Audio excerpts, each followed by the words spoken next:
Okay, this is going to be a demonstration on how you can do a spatial habitat suitability, but in sort of different stages and groups. It's particularly applicable if you've got a very sort of large landscape area with lots of features, and you may find trying to assess it all in one go could take quite a lot of time for the FEAST software to process it all. So you can break it down into chunks to try and resolve that problem. So what I'm going to do is just open a simple example to demonstrate the process. So let's open that up. Now this landscape has already been assessed, in this case for pipistrelle bats, and we can see the different assessments that have been made, and the different sort of habitat suitabilities for these different bits of woodland, hedgerow. There's a river down here, various blocks of woodland, and we've got various fields mixed in with that there.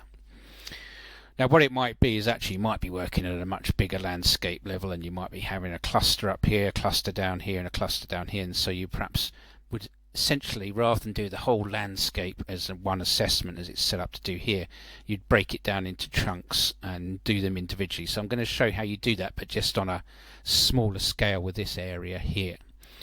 So essentially what you need to do is, first of all, at the moment it's set up to calculate everything that's on the map. So we're going to change that under the options menu here. So we come to spatial metric calculations and say selected features on the map. So what that's now done is actually it's going, well, there's nothing selected, so there's nothing here. So what we need to do is actually select features on the map, and we can either do it by selecting them sort of individually, one by one, or we can do it using the group selection tool here. So we'll do that just to speed things up. So I'm just going to select this area here. So everything that's highlighted yellow is selected, and what we're going to do is do a calculation using the normal process. So we'll just quickly do that.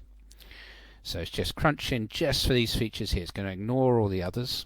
So the likelihood it's going to come out with a lower number because there's fewer features. There we go, it's all gone a bit white, so the numbers have dropped.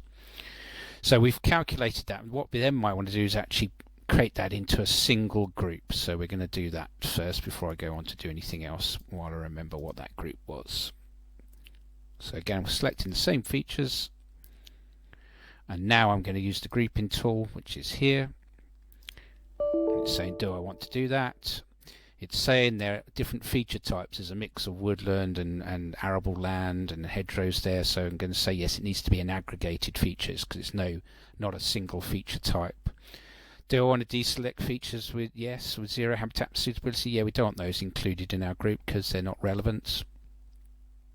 So that's now just going to merge that into a single multi-part polygon. So if I now select that, what we'll find is what it's done is it's actually merged the map data that we've got there using the values that were individually calculated when we did that assessment a minute ago to take account of the different habitats that are within that group for the different habitats required by the pipistrelle. And then essentially they can then repeat the process for these other groups. I'm going to do two other groups. So then I'm going to select this group here. So I'm going to select this middle group.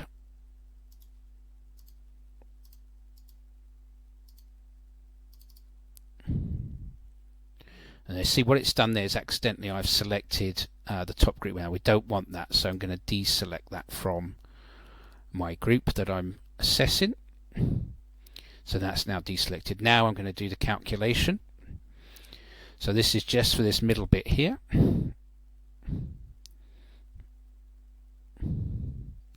Just take a few moments to do that.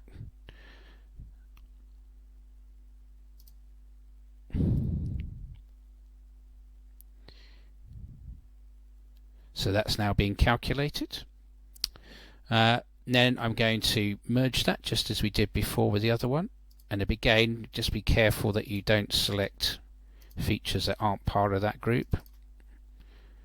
So I've selected that again. It's sort of, because this is a multi-part shape, it's selecting that top one, so it's always wise just to double check. So we'll deselect that. And then I'm going to merge them like I did again. So I'm going to merge that. And again, we go through the same process. Yes, it's an aggregated feature. Yes, deselect. So we've now got a merge shape there. You can see it's ignored all the arable fields that were in that area because they don't have any habitat suitability in this instance for bats, pipistrelle bats. Then I'm going to do one more again at the bottom here. So let's, in this case, select this area down here.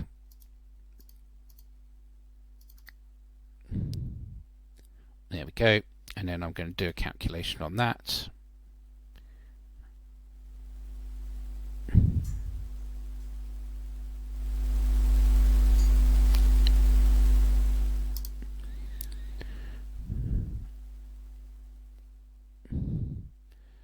That's fine.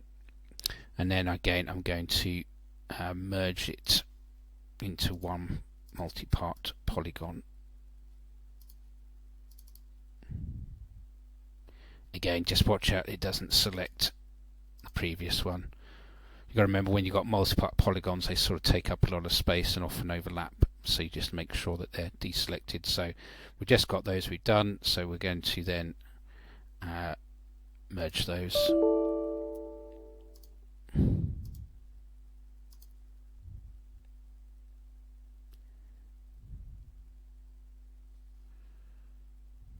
Okay, let's just close that. Fine.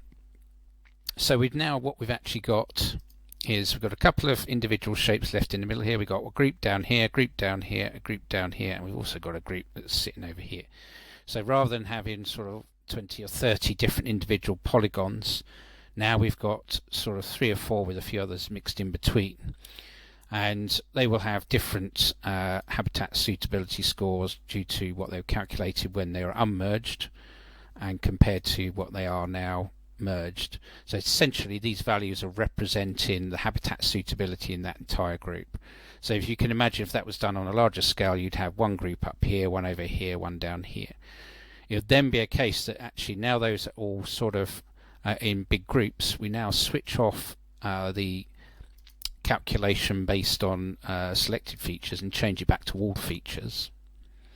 And now what it will do, it will do a calculation just as if these were individual features, but as them as groups. So if we now do the calculate button, it'll go through that. It'll be a lot quicker because we've got a lot fewer features essentially to calculate. So you can imagine on a big scale, this can obviously rapidly speed things up.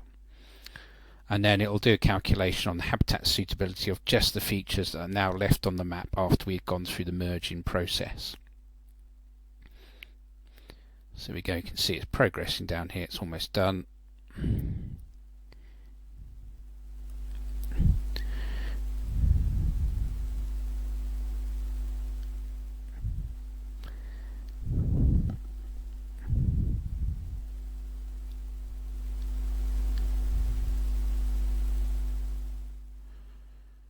There we go, it's just completing.